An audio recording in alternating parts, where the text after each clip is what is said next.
which clearly is Victoria's been born a week earlier, so it worked out.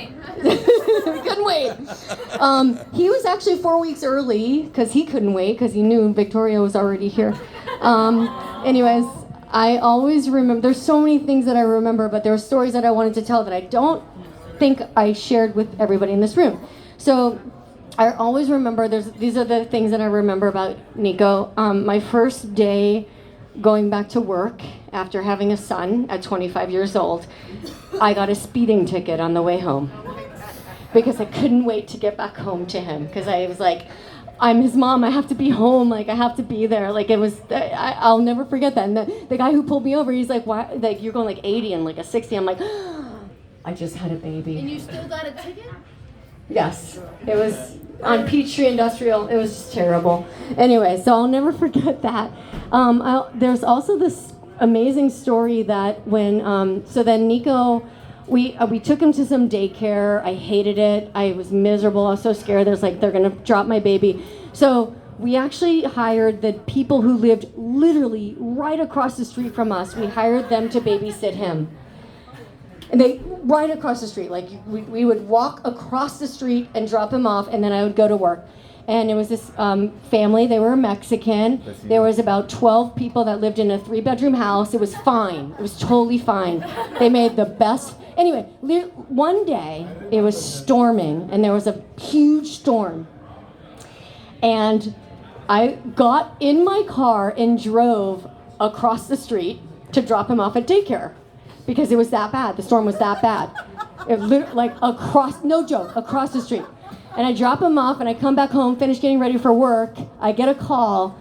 A tree fell through the roof of the house where he was, literally right in the spot that he was laying in. And the woman who was watching him scooped him up right before the tree came through the roof. Oh my gosh, I didn't know that. Yes, that happened. And I went over there and you could literally, there was like a circle around where he was laying, and we called him vecina and vecino. I don't know if you are speaking Spanish, but that's neighbor. We were so grateful that we invited them to live in our house with their 12 family members while their house was being prepared. And during that time, they cooked for us every night. Every night. Made fresh tortillas every night. And then they'd spend 3 hours making this meal and then douse it with hot sauce. I was like, are you kidding me? So if you ever have a meal with Nico, he's gonna douse it with hot sauce, and that's why.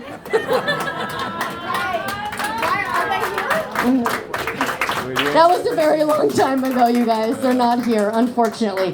Vecina and vecino, neighbors. Also, after Nico was born November 28th, 1998, which is literally like a month before like New Year's. So I decided, let's have a New Year's party. I just had a baby, you know.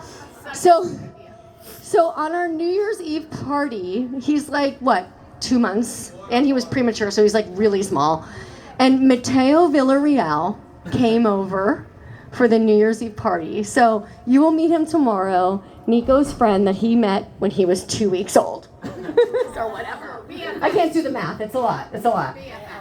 They're BFFs, and so there's tons of pictures of them going through life together. We lived in Atlanta. They were both born in Atlanta. Then we moved to New York. They lived in New York. We hung out in New York. There's tons of memories there. It's so amazing that they still have this bond. And he came over to my house for the bachelor party. It was amazing. Anyway, okay, so let me fast forward to the day that I met Victoria. Oh, no, wait, hold on. I got one more thing. So we lived in New York, and I wanted to tell this story because I think a lot of people are like, who is this woman from New Jersey? Mama. So we lived in New York, and while I was working in New York City, I met this woman. She's like, oh, my sister is in daycare. She'll watch your son. Okay, great. Terry used to watch Nico when he was between the ages of, 1 and 3. And her whole entire life was driving around and having brunch with people with my child. And so, he's probably a brunch king. Anyways, she loved him so much. All her friends know him from all the pictures that she would share at brunch. But the one thing that I'll never forget, and where's Megan? I told her this story the other night, was 9/11, 2001. I'm in New York City, I'm working, and he's with Mama, and that happened. And I'm like literally under my desk in Times Square crying because all I want to do is be with my child. But it comforted me to know that he was with probably the next best thing. Thank you, Mama. Thank you, Mama. Thank you, Mama. Yes. And she is his honorary Mama. I asked if she actually had a dance planned, but she didn't want to encroach. It's fine. It's fine. But I do want to talk about Victoria. Because, maybe I'll talk about Mateo first. Juan and I, another story you all don't know, Juan and I decided to have Nico in the delivery room when Mateo was born. We were young, kind of silly and dumb. I mean, we still are. But, so, I am very young. 50 is the new 10. Anyway. Nico is there and with Juan and whatever. Mateo comes out and the first thing Nico says, he's 4 years old, almost 5. I love him. I don't understand. If anybody knows Nico, you would probably understand that. He is the most thoughtful, kind, sensitive, amazing person. He's so amazing, okay? And he fell in love with his brother the minute that guy came out. And they've been best friends ever since, and I'm so grateful for that.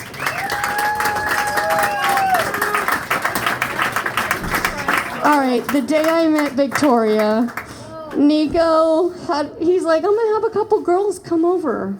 And and they're gonna spend the night. And Aaron and I were like, sure, we're not the mom of the daughter. Whatever.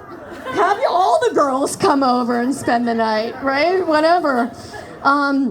And they were friends for a really long time, and then they went to college together, and they moved into the dorm together. And okay, I have to read this because I don't want to forget these words I wrote, because I was on an airplane, remember? Okay, so she quickly became an extension of our family. She joined us on all of our trips. I got to take her to New York for the first time. I took her to New Orleans for the first time. We instantly started screaming every word to every song that came on the radio. Aaron's probably like, can I be deaf, please? Fee and I are like screaming our heads off. I'm like, when are we going to take another road trip together? We know Natalie Imbruglia, Taylor Swift, Fleetwood Mac, all the things. Sometimes, I have to tell you, this is the weirdest thing. She's like my sister. She's the daughter I never knew I needed. She's the daughter I never knew I needed. Ju, thank you so much. Ju and Miranda, thank you so much. Woo! Thank you for making the perfect daughter. Thank you. Woo! All right. Thank you. She's the daughter I never knew I had. Sometimes Nico will call her mom. Because he thinks she's me, because we have some similar qualities, and guess what? I'm okay with that. You better want your son to marry a woman who's just like you.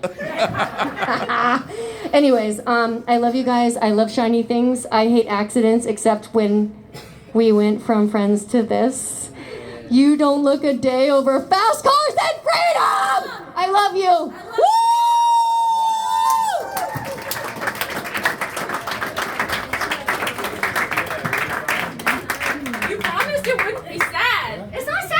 It's beautiful. Oh. That's All right. a baller. Thank you, Sandy. Beautiful.